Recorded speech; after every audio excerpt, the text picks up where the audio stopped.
नमस्कार मित्रों, आप सभी का लॉजिकल सनातन ध्यान में स्वागत है। आज हम बात करेंगे संक्षिप्त ब्रह्म ज्ञान प्रश्नोत्तरी भाग 4 में साधन और साधना में क्या अंतर होता है। मित्रों, साधना का तात्पर्य ये है कि आप अपनी ओर से, अपने शरीर से विभिन्न कार्यों के द्वारा किसी विशेष कार्य को साधने का प्रयास करें। नॉर्मली इसका अर्थ होता है आध्यात्म से कि आप साधना के द्वारा अंतर्मुखी होने का प्रयास कर रहे हैं। और भी साधना के मतलब ये भी होता है कि किसी सकाम फल की कामना के लिए साधना करना है ना, और निरंतर और चीज़ों के लिए प्रयास करना। लेकिन यहाँ पर आध्यात्म से ही मतलब है, यहाँ पर वही लूँगा मैं। साधना का अर्थ हुआ कि आप अंतर्मुखी होने के लिए किसी एक विशेष विधि के द्वारा निरंतर अभ्यास करके आगे बढ़ना चाहते हैं। जैसे यदि आप आंखों से त्राटक कर रहे हैं तो आप क्या कर रहे हैं? त्राटक साधना। आप अगर नाक से क्या विपश्यना कर रहे हैं, श्वासोश्वास कर रहे हैं, तो क्या कर रहे हैं आप? श्वासोश्वास साधना। मुख से यदि आप मंत्र जप कर रहे हैं तो क्या कर रहे हैं आप? मंत्र जप की साधना। आप कपालभाति अनुलोम विलोम कर रहे हैं, प्राणायाम कर रहे हैं, अष्टांग योग आप कर रहे हैं, अष्टांग योग की साधना। क्योंकि ये सब साधनाएं अंतर्मुखी करने के बाद आपको योग का अनुभव देंगी, और उस योग के अनुभव के लिए आप जो है, जो कुछ भी कर्म कर रहे हैं जगत में, वो हो गई साधना, है ना। ये होती है साधना। अब प्रश्न आता साधन। साधन देखिए, आपको दिल्ली जाना है, आपने ये घर से निकले, एरोप्लेन या मतलब ट्रेन के स्टेशन पे पहुँचे, टिकट लिया, गाड़ी का वेट किया, गाड़ी आई, बर्थ ढूंढी, फिर गाड़ी चली। तो आपने ट्रेन में बैठने का क्या किया? जो कुछ भी जतन किया वो आपकी साधना।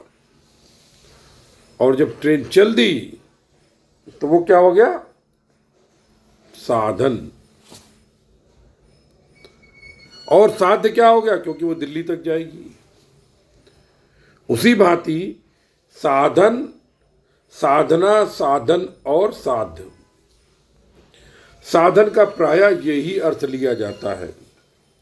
लेकिन कुंडली योग में,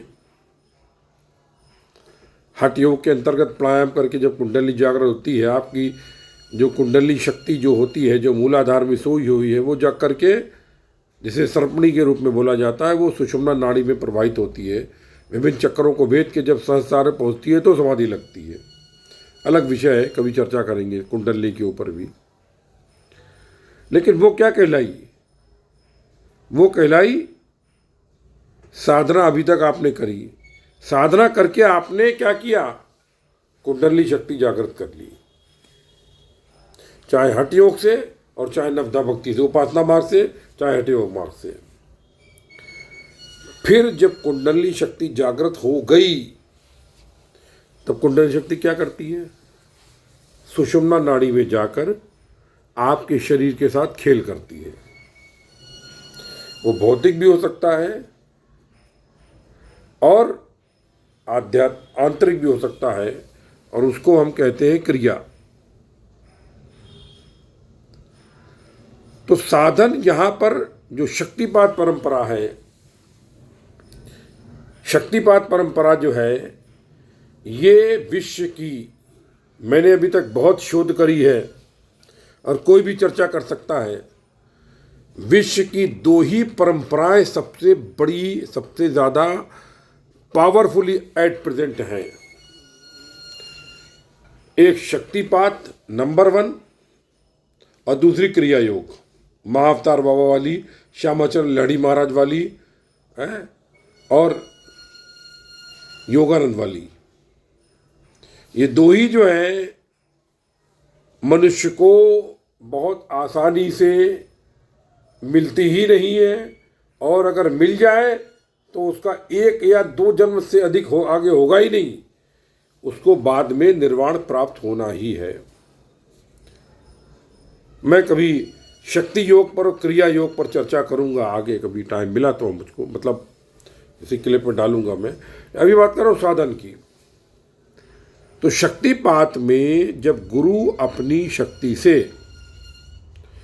शिष्य की कुंडली जागृत करता है और कुंडली खेल करती है आपके शरीर के साथ, आंतरिक और भौतिक, क्रियावती किरणाएं करती जाए ना जो वर्णी, जिन क्रियाओं का वर्णन तक नहीं हो सकता,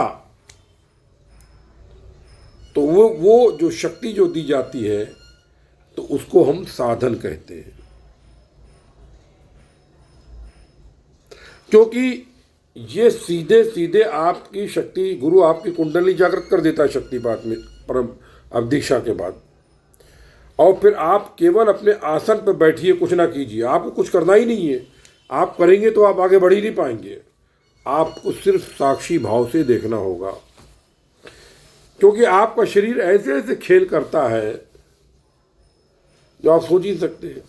आप सोचेंगे यार ये मेरा शरीर घूम रहा है, आंखें बंद कर ली, क्रिया हो रही है, घंटों घूम रहा है, ना कहीं दर्द हो रहा है, ना कहीं तकलीफ, शरीर घूम रहा है, या आप हंसे जा रहे हैं, या आपके कानों में बांसुरी सुनाई दे रही है, वाह प्रभु, कहीं बज नहीं रही है, सुन नहीं पड़ रही है, या आपके सामने हनुमान जी खड़े हो गए, मान भाई, आप रोज जा रहे हैं प्रभु भक्ति में, वाह मेरे हनुमान, वाह मेरे राम। जैसे आपके संस्कार होंगे, क्योंकि पूर्व जन्म में आप घोड़ा थे, बकरी थे, बिल्ली थे, चूहा थे, उस सारे जन्मों के संस्कार आप संचित करके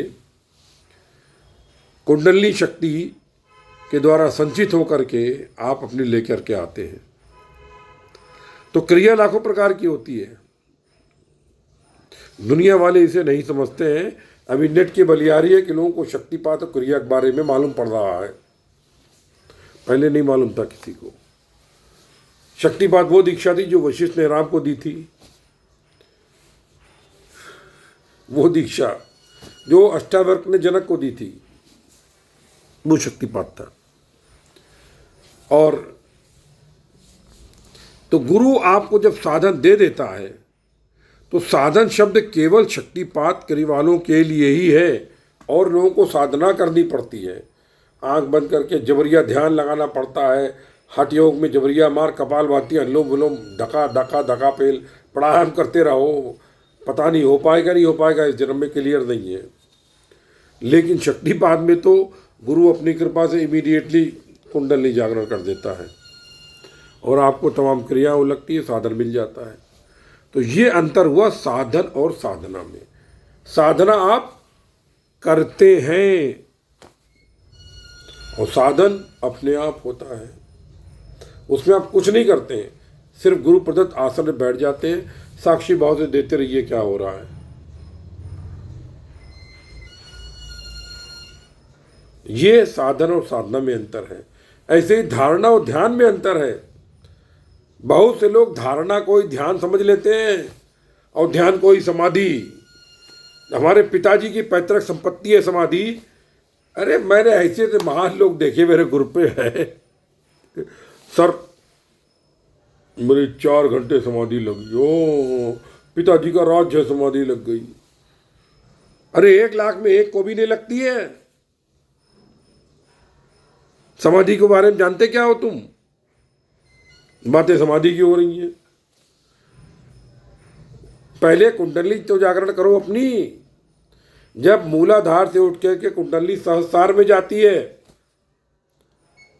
या ईश्वर की कृपा से, देवीय कृपा से वो सीधे मूलाधार से उठ के सहस्रार में चिड़िया की तरीके जाके बैठ जाती है,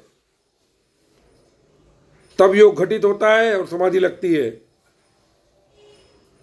समाधि तब लगती है और समाधि जब लगने लगती है उसके बाद योग घटित होता है।